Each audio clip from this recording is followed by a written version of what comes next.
क्या हो अगर एक इंसान एक बहुत बड़े कंटेनर के अंदर गिर जाए और 100 सालों के बाद जब कंटेनर का ढक्कन खुले तब भी वो इंसान जिंदा हो। Bollywood silver screen presenting an American pickle. साल 1919, ईस्टर्न यूरोप। जहां हमें हर्सल और उसकी वाइफ को दिखाया जाता है। ये दोनों के दोनों ज्यूइश हैं। इनके गांव के ऊपर रशियन आर्मी ने हमला किया है, इसीलिए इन दोनों को अमेरिका में सिएटल आकर शिफ्ट होना पड़ता है, जहां हर्सल को एक अचार बनाने वाली फैक्ट्री में जॉब मिल जाती है। इस फैक्ट्री में बहुत गंदगी है और हर्सल का काम है कि यहाँ पर जितने भी चूहे हैं उन चूहों को मारना। हर्सल अपने काम में बहुत माहिर होता है, वो बहुत सारे चूहों को मारता है। उसके पास पैसे भी आ जाते हैं और उन पैसों से सबसे पहले वो अपने लिए और अपनी पत्नी के लिए एक एक कब्र खरीदता है जो आसपास ही होती हैं, ताकि मरने के बाद इन दोनों को आसपास ही दफना दिया जाए। अमेरिका आने के बाद हर्सल की जिंदगी में सब कुछ अच्छा चल रहा होता है। जल्दी उसकी पत्नी प्रेग्नेंट हो जाती है, जिससे हर्सल बहुत खुश होता है। और एक दिन जब वो फैक्ट्री में चूहा मार रहा होता है तभी उसका पैर स्लिप हो जाता है, जिससे वो अचार के एक बहुत बड़े कंटेनर के अंदर गिर जाता है। और ठीक उसी वक्त गवर्नमेंट इस फैक्ट्री को हमेशा के लिए बंद कर देती है, क्योंकि यहाँ पर बहुत गंदगी है। अनहाइजीन की वजह से लोग बीमार हो रहे हैं। हर्सल जिस कंटेनर के अंदर गिरा होता है वो लोग उसका ढक्कन बंद कर देते हैं और हमेशा के लिए इस फैक्ट्री को सील कर दिया जाता है। 100 साल बीत जाते हैं, आज तक किसी को कुछ पता नहीं चला कि हर्सल कहाँ गया। 100 सालों के बाद हमें उसी अचार वाली फैक्ट्री के बाहर 2 लड़कों को दिखाया जाता है जो ड्रोन उड़ा रहे होते हैं, और अब वो अपने ड्रोन को फैक्ट्री के अंदर भेजते हैं।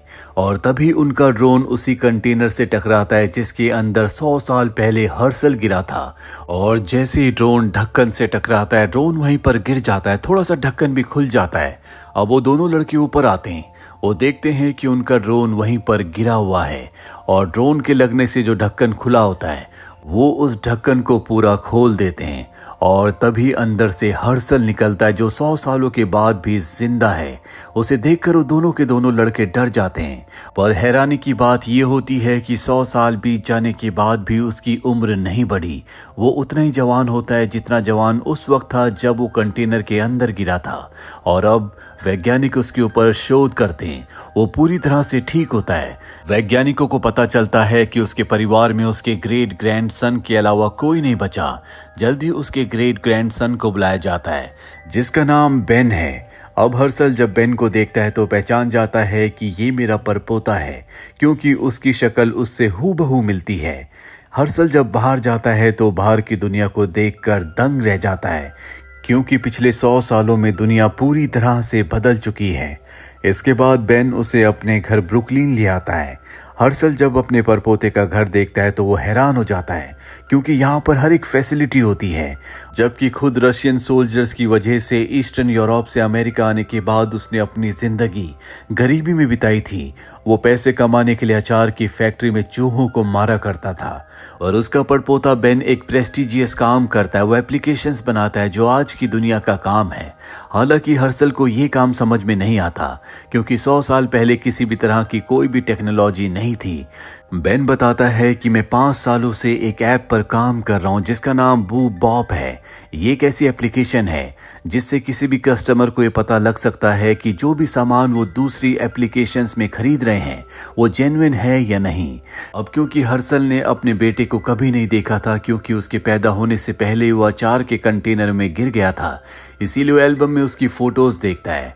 बेन बताता है कि मेरे माता पिता की मृत्यु एक कार एक्सीडेंट में हो गई। जिसके बाद हर्सल बेन के साथ उस जगह जाता है जहां पर उसने 100 साल पहले अपने और अपनी पत्नी के लिए 2 कब्र खरीदी थी।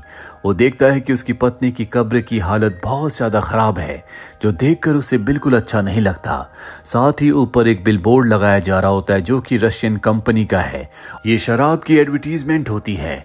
ये देखकर उसे 100 साल पहले का वो वक्त याद आ जाता है जब रशियन सोल्जर्स की वजह से उसे और उसकी पत्नी को ईस्टर्न यूरोप छोड़कर अमेरिका आना पड़ा था। इसीलिए वो वर्कर से कहता है कि तुम इस ऐड को यहाँ से हटा दो। पर जब वो उसकी बात नहीं मानते तो हर्सल उनसे हाथापाई करता है, जिस वजह से पुलिस उसे और बेन को अरेस्ट कर लेती है। बेन को अपनी और अपने ग्रैंडफादर की बेल के लिए अच्छे खासे पैसे देने पड़ते हैं। दरअसल बेन के पास पहले फंड्स की कमी होती है। वो अपनी ऐप को एक बहुत ही बड़ी ऐप बनाना चाहता है जिसके लिए उसे पैसों की जरूरत है, और अब अरेस्ट होने के बाद इन्वेस्टर्स उसके इस प्रोजेक्ट में बिल्कुल भी उसका साथ नहीं देना चाहते। कोई उसे फंडिंग नहीं करना चाहता। हर्षल कहता है कि तुम्हें मेरे साथ मिलकर अचार का बिजनेस करना चाहिए, इससे हम बहुत पैसे कमा सकते हैं। लेकिन बेन उसकी इस बात से सहमत नहीं होता। वो कहता है कि दुनिया 100 साल आगे निकल चुकी है, तुम अब भी 100 साल पीछे हो। इस बात से हर्षल को बहुत बुरा लगता है।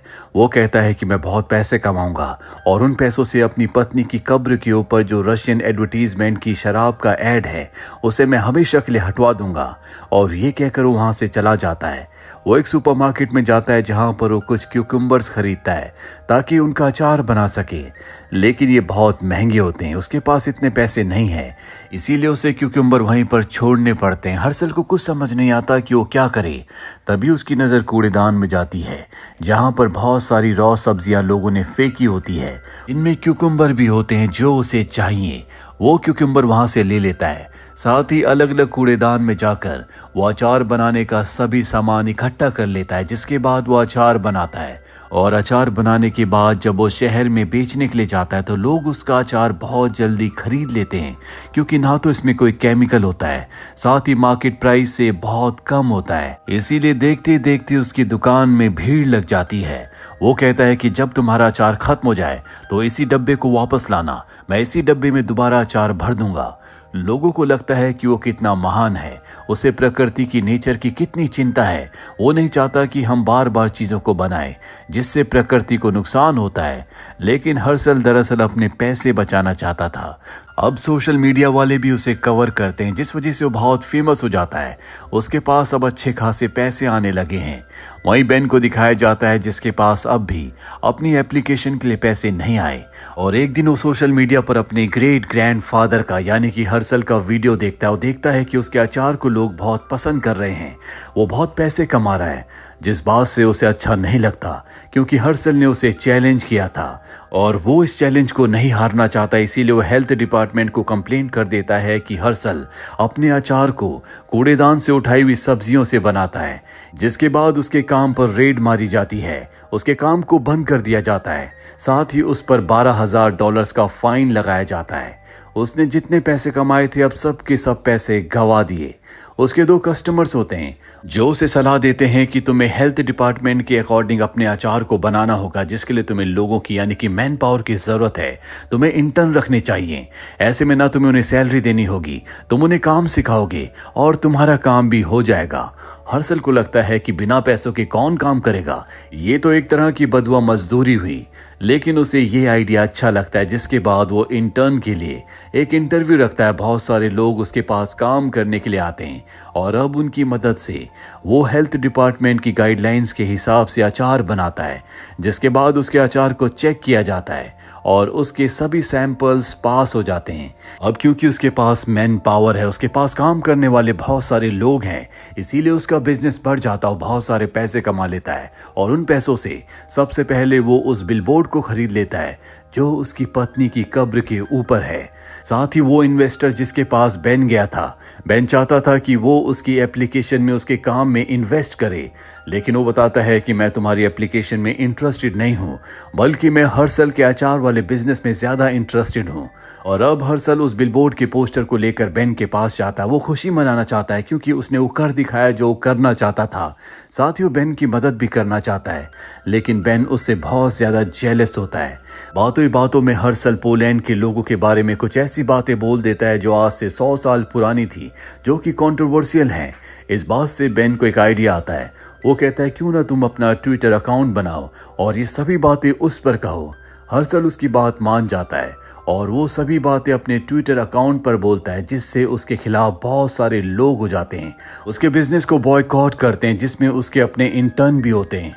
लेकिन वो अपनी स्टेटमेंट्स को, अपनी सोच को नहीं बदलता।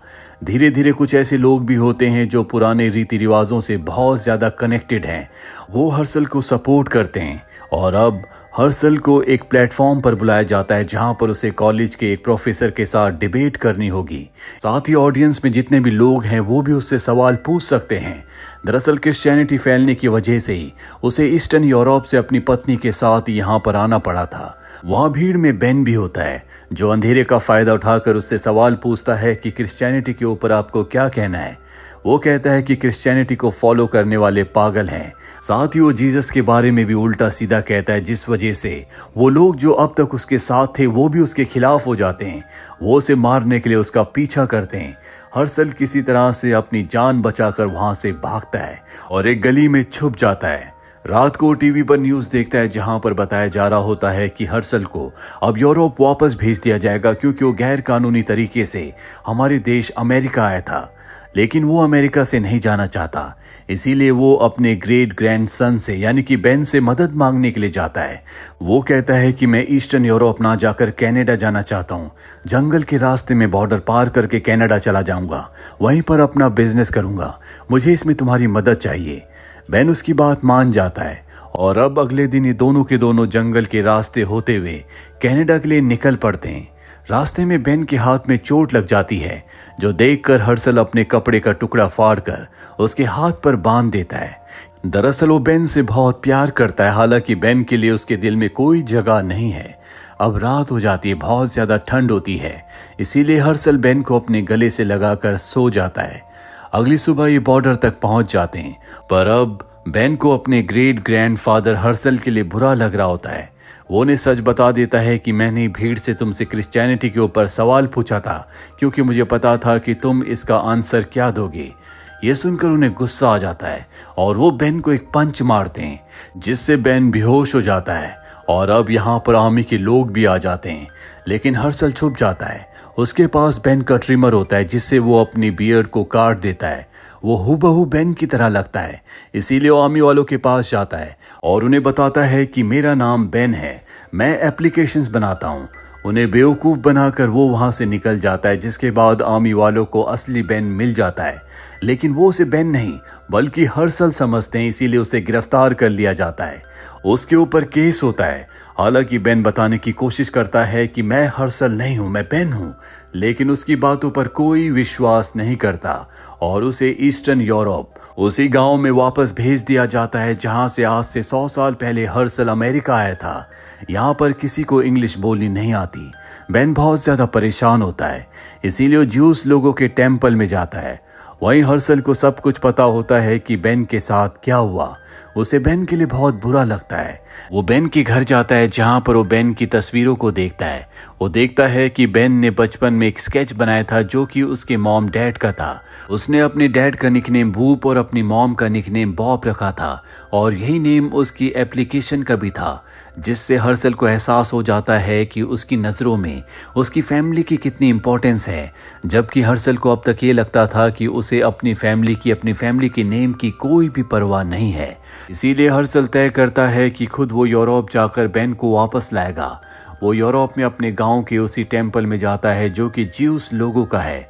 वहां पर बेन होता है। वो बेन से माफ़ी मांगता है और कहता है कि मुझे एहसास हो चुका है कि तुम्हारे दिल में अपने पेरेंट्स के लिए, अपने परिवार के लिए कितनी इज्जत है। तुम्हारे माँ बाप को तुम पर ज़रूर गर्व होगा। बेन भी उससे माफ़ी मांगता है, जिसके बाद ये दोनों के दोनों उस झील के किनारे जाते हैं जहाँ पर हर्षल कभी अपनी वाइफ के साथ घूमने जाया करता था। ये अमेरिका आ जाते हैं जहाँ ये तय करते हैं कि अचार के बिजनेस को एक बार फिर से शुरू करेंगे। बेन कहता है कि मैं इस बिजनेस के लिए एक वेबसाइट बनाऊंगा और यहीं पर ये कहानी खत्म हो जाती है। उम्मीद करते हैं कि ये कहानी आपको पसंद आई होगी।